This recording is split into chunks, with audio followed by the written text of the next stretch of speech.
Meus amores, sejam bem-vindos à nossa aula de ciências. Vamos iniciar com a nossa correção, que foi sobre o conteúdo de animais, ali da página 136 à página 138, tá? Então, logo ali na página 136, a gente tem aqui pedindo para responder os seguintes itens, né? Na letra A, pergunta o que são animais vertebrados, né? Nós sabemos que os animais vertebrados são aqueles que possuem coluna vertebral e o esqueleto interno formado por ossos e ou cartilagens, tá? B, como se dividem os vertebrados? Como é que a gente divide? A gente divide eles em 5 grupos, né? Mamíferos, aves, répteis, anfíbios e peixes, tá? Na segunda questão, tá pedindo para observar as palavras do quadro abaixo, né? E completar a frase a seguir. Então, aqui na frase, né? Na letra A tem a baleia, é um mamífero que vive na água. Aqui na letra B, diz o seguinte: os mamíferos são vertebrados que possuem glândulas mamárias, certo? E aqui na letra C, são vivíparos os animais cujos filhotes se desenvolvem dentro da barriga da mãe, certo? É assim que vai ficar a segunda questão, ok? Na terceira questão, tá pedindo para observar o animal em destaque e responder. O nome deste animal, qual é? Tucano, né? Qual é o grupo dele? Aves. E aqui tá pedindo as suas características, né? Ele possui um corpo coberto de penas, ele voa, possui apenas 2 patas, tem bico e respira por pulmões, reproduz por meio de ovos, por isso é classificado como ovíparo, certo? Vamos continuar.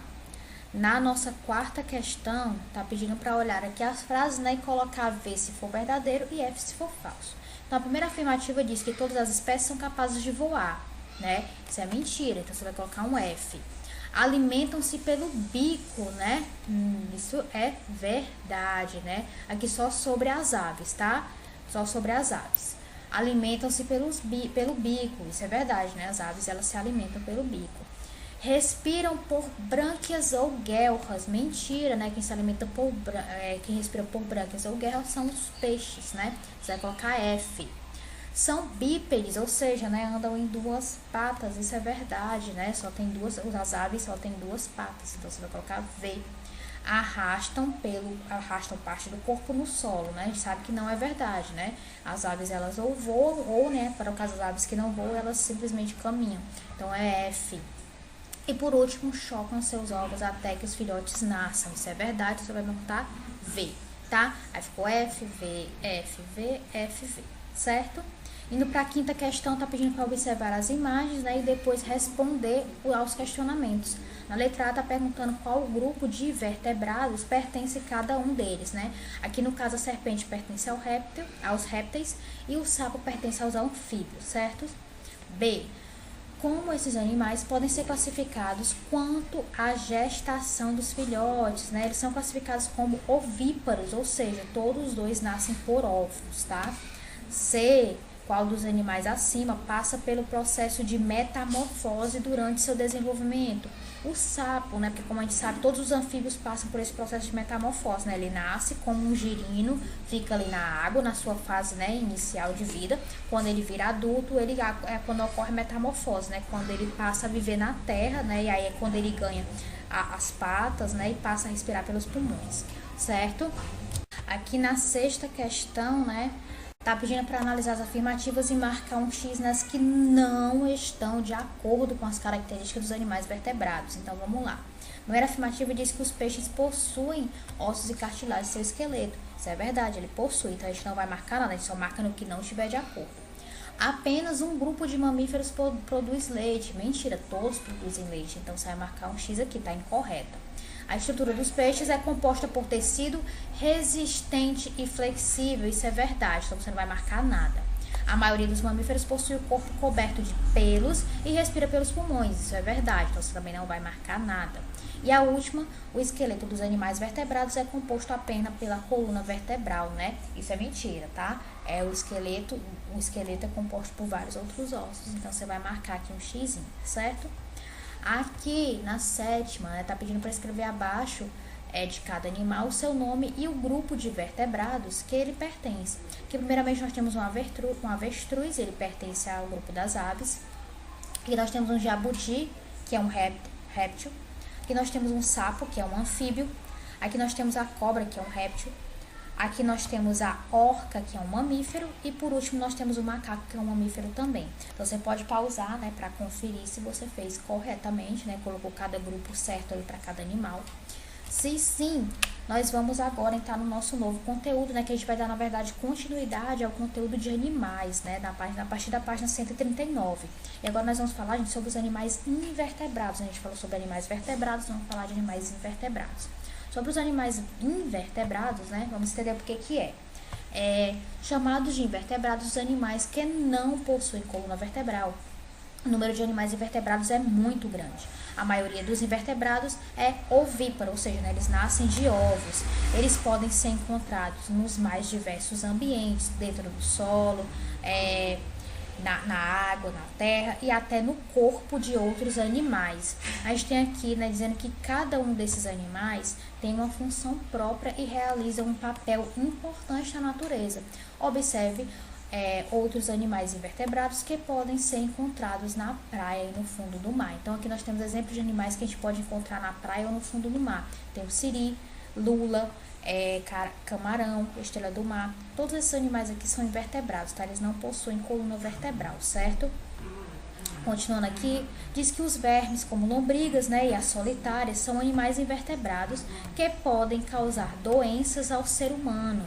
É preciso ter cuidado com a água ou o alimento que ingerimos, pois podem estar contaminados com os ovos dos vermes por causa da falta de higiene, certo? Então existem ainda esses animais, né, que vivem dentro de outros seres, no caso até mesmo dentro do próprio ser humano, que são animais, no caso aqui, que faz mal, né, no caso dos vermes, né, eles fazem mal ao ser humano, eles também são considerados como animais invertebrados, tá?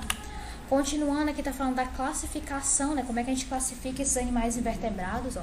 Para saber a classificação de um animal invertebrado, é preciso levar em consideração apenas a diferença ou não de um esqueleto externo e pernas articuladas. Então, aqui a gente tem os animais, né, invertebrados com esqueleto externo e pernas articuladas, tá? O que apresentam, né, esse esqueleto externo, eles são chamados de artrópodes, tá? Os artrópodes, eles podem ser insetos, aracnídeos, miriápodes, crustáceos, tá? Essas são as classificações para os animais, né, invertebrados com esqueleto externo. Falando sobre os animais, os insetos, né, diz aqui que ele tem o corpo dividido em cabeça, tórax e abdômen.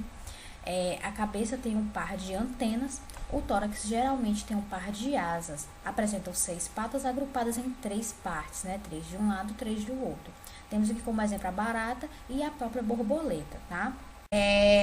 Aqui sobre os aracnídeos, né? Eles são terrestres e apresentam o corpo dividido em cefalotórax, né? Que é formado pela junção de cabeça e do tórax, né? O tórax e a cabeça são juntos, não são divididos.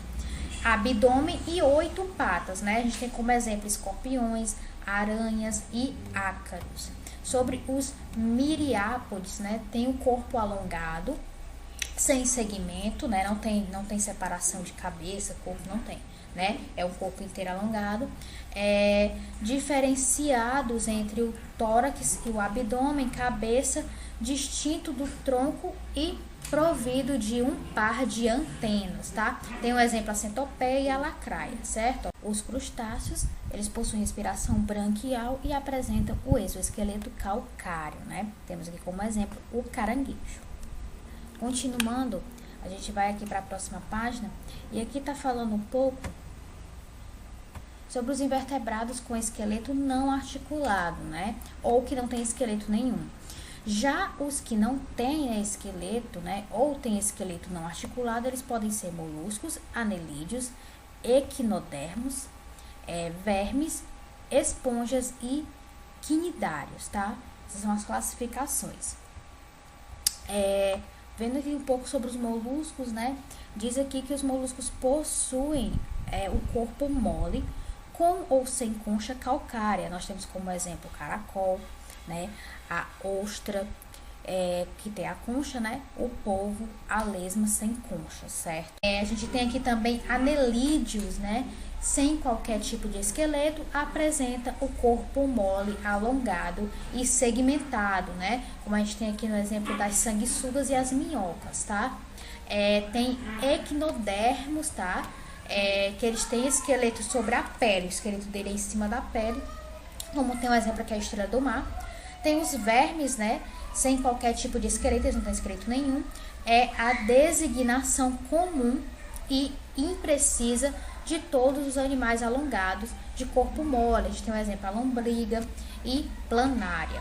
Tem também as esponjas, né, ela também não tem esqueleto, apresenta o corpo com poros, tá, com buraquinhos e canais e de forma variada, tá? Tem o exemplo, a estrela do mar, certo? E por último nós temos os quinidários, tá? Eles têm o corpo simétrico, certo? Em forma de medusa, tá? Ou seja, ele tem pernas longas, com uma cavidade gastrovascular, boca circundada por tentáculos e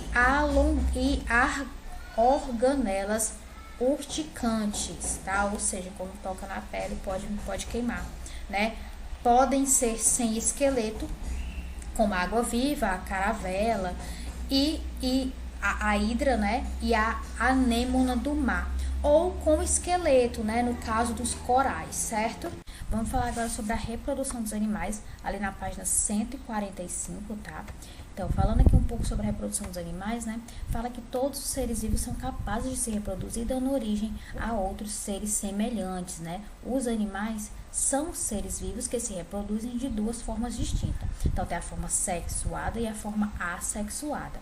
A forma sexuada é quando ocorre entre um animal do sexo masculino e outro animal do sexo feminino.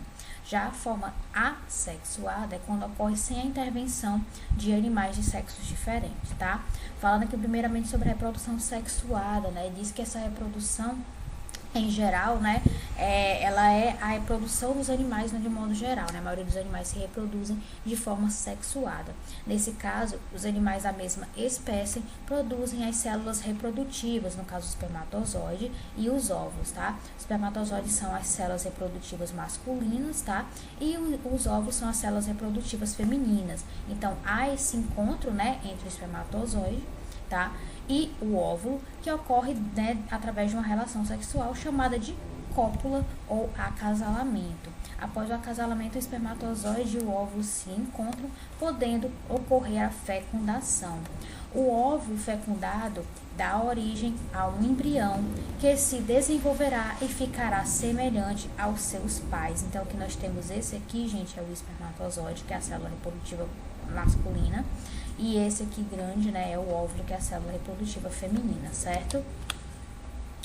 Continuando, né, aqui tem um esquema que mostra, né, mais ou menos como acontece, né? Temos aqui o óvulo, nós temos aqui o espermatozoide, né? Diz que o espermatozoide, que é a célula reprodutiva masculina, ela possui uma cauda e que é utilizada para sua locomoção e é bem menor do que o óvulo. Então, ele é bem menor do que o óvulo, ele tem essa cauda aqui que possibilita, né, que ele se locomova até o óvulo, tá?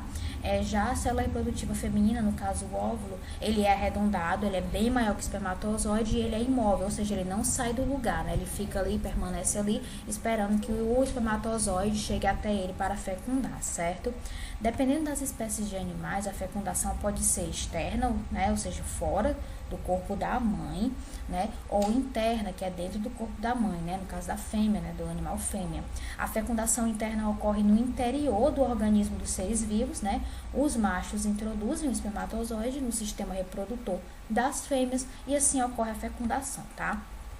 Após a fecundação, um novo ser começa a se desenvolver e dependendo da espécie, né, pode ser fora ou dentro da barriga da mãe. Então, ou essa espécie ela vai se desenvolver dentro da barriga da mãe, né, na gestação acontece dentro da barriga da mãe, ou ela acontece fora, né, como aqui no caso das joaninhas, né, por exemplo, elas colocam vários ovinhos, né, e essa gestação acontece do lado de fora, fora do corpo da mãe, certo?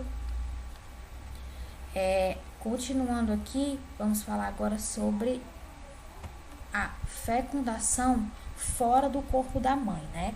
Que é chamada de fecundação externa, certo? Esse tipo de fecundação ele acontece geralmente em animais que se reproduzem em meio aquático, né? E resulta numa liberação simultânea em grande quantidade de células reprodutivas, ocorrendo a fecundação. É assim que a maioria das rãs, sapos e dos peixes se reproduzem. Na reprodução sexuada, os novos animais podem se desenvolver e nascer a partir de ovos, né?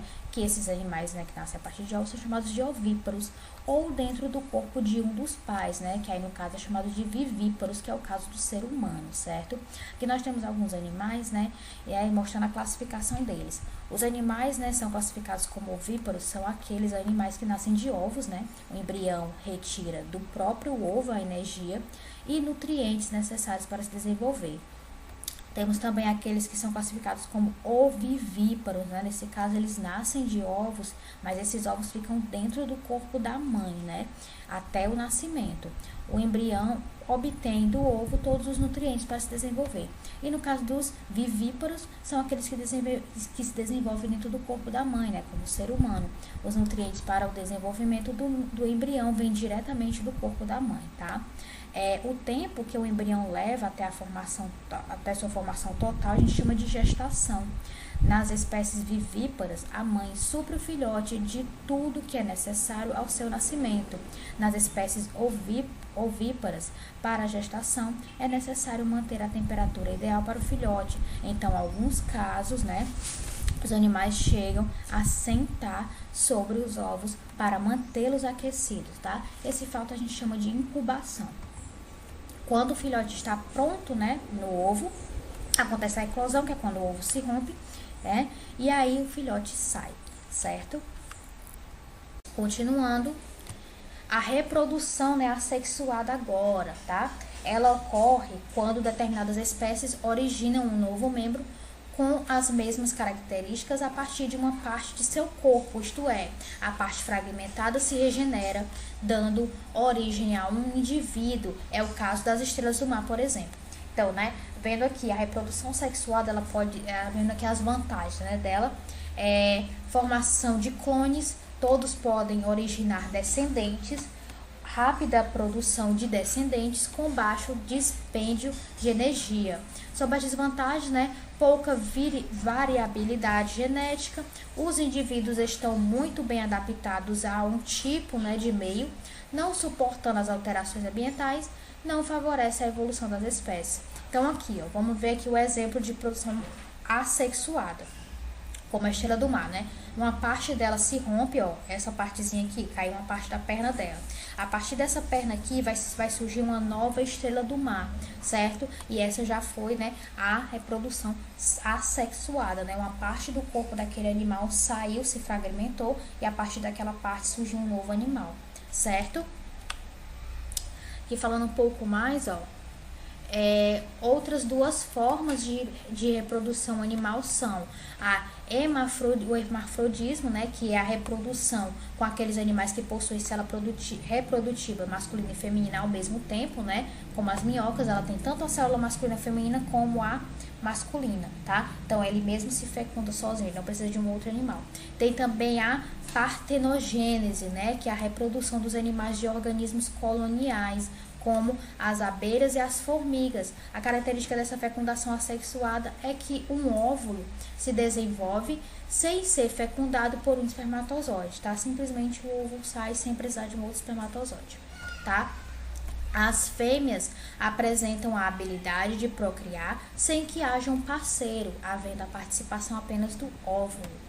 Vimos anteriormente que a gestação é o período em que o embrião, né, leva para se desenvolver, desde a fecundação até o seu nascimento, mas de acordo com cada espécie de animal, o tempo de desenvolvimento pode variar. Conheça alguns períodos de gestação de animal. Então, nós temos aqui nesse quadro que mostra o período de gestação da elefanta de 20 meses, da rata de 11 meses, da ovelha de 5, gata 2, cadela 2, golfinho 360 dias, tá? Da leoa 110 dias, avestruz 40 a 60 dias, orangotangos 250 dias, porca de 2 a 3 meses, cabra 5 meses, coelho de 20 a 30 dias, certo? E agora vocês vão fazer as atividades. Nós temos uma atividade da página 142 até a página 144 e tem da página 150 a página 152, tá? Se ficou alguma dúvida, né, vocês podem estar olhando de novo a aula ou podem novamente, né, tá ali olhando o livro, né, sempre bom acompanhar o livro para poder responder direitinho, tá? Então, meus amores, é isso, um beijo, se cuidem, até a próxima aula.